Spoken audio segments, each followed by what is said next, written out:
Sumatin po ang biyaya, awa, habag, pagpapala, katotohanan, kapayapaan, pag-ibig mula kay Abay Hawa. Isang magandang araw po sa bawat isa. ETWC, expose those who contradict. At siyempre ho, ito po ang ating pinangangaral na ilantan natin yung mga taong sumasalungat.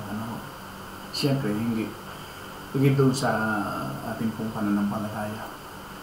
Ngayon ang ating pong paksa ay request ng ating isang kapatid na si Sister Vivian Mana. Ayan. Ang sabi niya rito, Shalom po brad, good morning, baka po pwede natin itabi dito. Ano yung tinutukoy niya? Yung daw gate. This gate sealed until Jesus return. Ayan. Meron kasi yung nakasara dyan na gate dyan sa Jerusalem. Para ho doon sa kaalaman ng marami, ay hindi lang naman isang gate yan ho. Bali yan ho ay 8. Ang mga pader ng lumang lungsod ng Jerusalem na ikinayo noong unang bahagi ng ika-16 na siglo ng Turkish Sultan Suleiman the Magnificent ay may 8 pintuan. Lahat, maliban sa isa, ang pintuan ng awa, ay naglilingkod pa rin sa mga taga-Jerusalem at mga bisitang dumadaloy sa mga pamilya nito at mga sagrado at makasaysayang lugar. Yung The Zion Gate, taglay ang pinakaunang biblikal na pangalan ng Jerusalem sa Hebrew at English, ang Arabic na pangalan ng gate, na ito ay ang gate of the prophet David dahil ang tomb of King David katabing Mount Zion ay langakbang langan-layo. Ang Zion Gate ay direktang umahantong sa Armenian at Jewish quarters. Ang Dang Gate, hindi pangkaraniwang pangalan ng gate na ito ay nagmula sa mga basurang itinapon dito noong unang panahon kung saan ang nangibabaw na hangin ay nagdadala ng mga amoy. Binanggit sa Nehemias 2:13 ang isang pintuang daan ng dumi na malamang na malapit dito, direktang umahantong ang gate na ito sa Western Wall at Southern Wall Archaeological Park. Gate of Mercy. Ang pintuang ito sa silang pader ng Temple Mount ay maaaring ang pinakakilala sa kanilang lahat. Tinatawag din itong Golden Gate o Eastern Gate. Ito ay naharang sa loob ng maraming siglo at sinasabing naghihintay ng isang mahimalang pagbubukas kapag ang Misayas ay dumating at ang patay ay muling nabuhay. Ito po yung ating paksa, yung Golden Gate na sinasabi ko dyan. O yung Eastern Gate. Nasarado ho yan Gate of Lion. Ang portal na ito ay pinangalang ng isang pares na mukhang mabangis na mga ukit ng hayop na nasa gilid nito. Sila ay talagang mga tigre. Ang heraldic na simbolo ng ika-13 siglong Sultan Baybars. Tinatawag din itong St. Stephen Gate pagkatapos ng unang Kristiyanong martir na ayon sa tradisyon ay binato sa malapit Lions Gate na umantong sa mga pool ng Bethesda. Ang Valle Dolorosa at ang pamilya ay naging tanyag noong 6 na araw ng digmaan. Pintuang daan ni Herodes. Sa kabila ng pangalan nito, walang kinalalaman ang kilalang Judean na hari sa pintuang ito. Sa Arabic at Hebrews, ang gate na ito ay nakaharap sa hilaga na umantong sa mga pamilya ng Old City. Ay tinatawag na Flowers Gate. Ang ilan ay nagsasabi na ang pangalan ay nagmula sa isang rosette na inukit sa ibabaw nito. Gayunpaman, sa Arabic, ang isang katulad na salita ay nangangalugang nagising at maaaring tumukoy sa isang kalapit na sementeryo at ang pag-asa ng pagkabuhay ng muli. Pinto ang daan ng Damascus. Ang pinaka-kahanga-hanga hanggang sa pinto ang daan ng Jerusalem ay nakaharap dito sa hilaga at pinangalan ito na kapilang lungsod kung saan ang galing ang mga tagapamahala ng Jerusalem. Ito ay palaging isang abalang lansangan. Ang bagong gate. Ito lamang ang Old City entryway na hindi bahagi ng original na disenyo ng mga pader sa ika-16 na siglo. Ito ay nilabag sa umihina ng mga araw ng Ottoman Empire upang bigyan daan ng mga Kristiyanong peregrino na mga mas mabilis na mag-access o pag-access sa kanilang mga banal na lugar sa loob ng ramparts.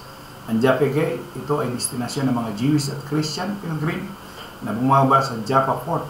Kaya ang pangalan nito, ito ay umantong at humahantong pa rin ng direkta sa Jewish at Christian quarters. Gayon din sa pinakasikat na bahagi ng palengke at sa Tower ng David museum, dating kuta ng Jerusalem, ang ngayon ay isang showcase ng kasaysayan ito.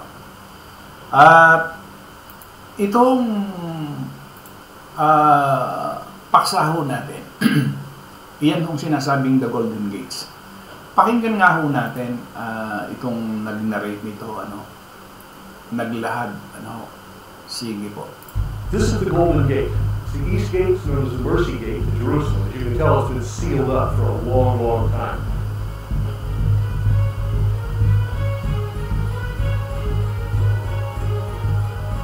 The gate long sealed for the return of Jesus has just swung open.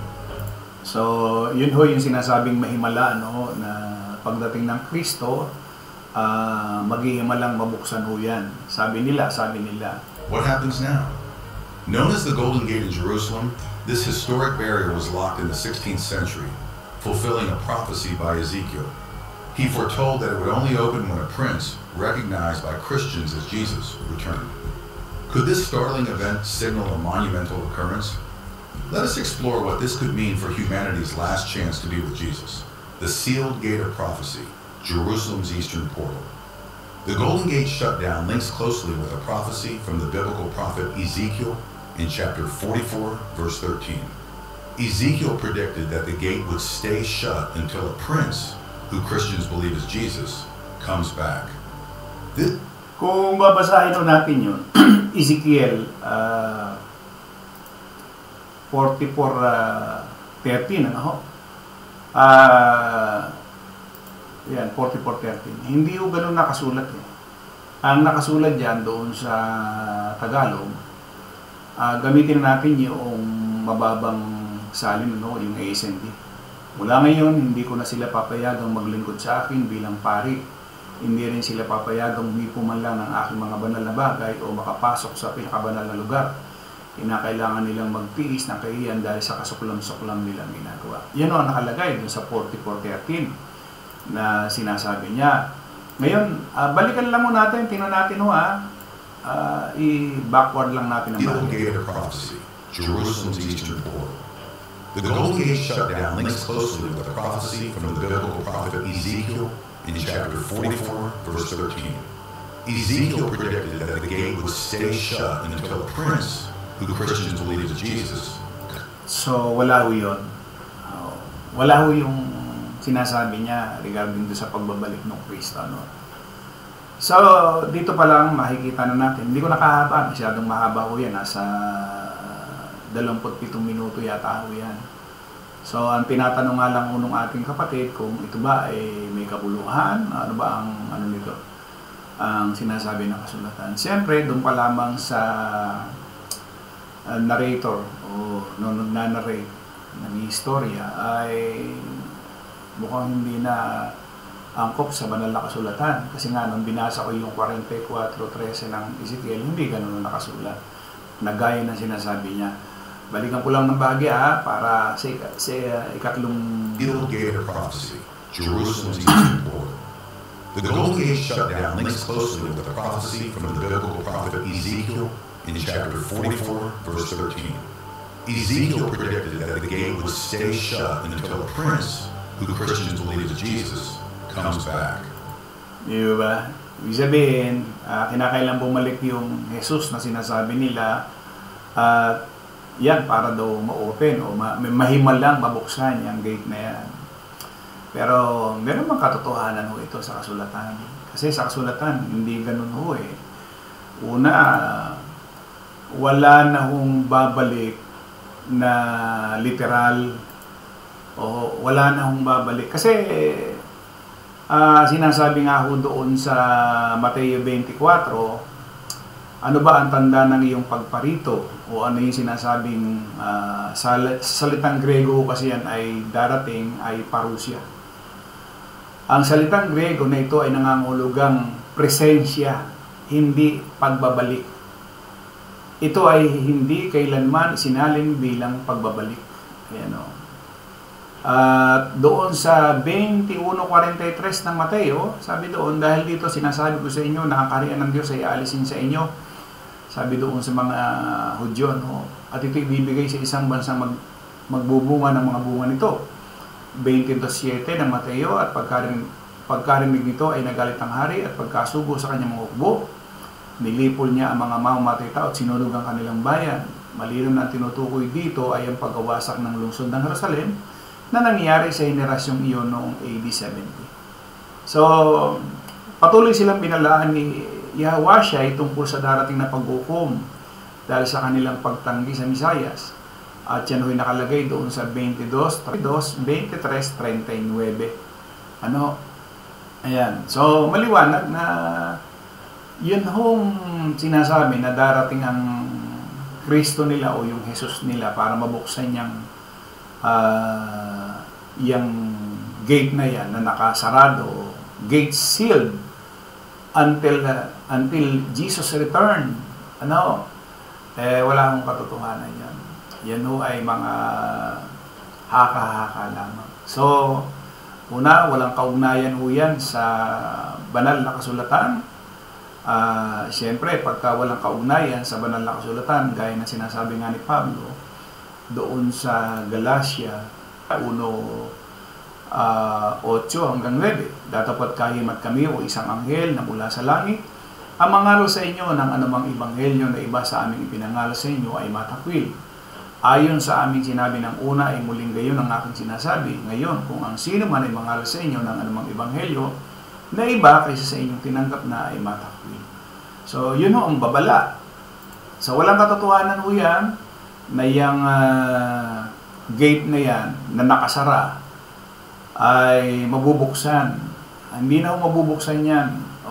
Marami na ho ang panahon o panahong darating na talagang hindi ho mangyayari yan. Katulad din ng sinasabi ng maraming mga mangangaral na di umano yung babalik na Kristo.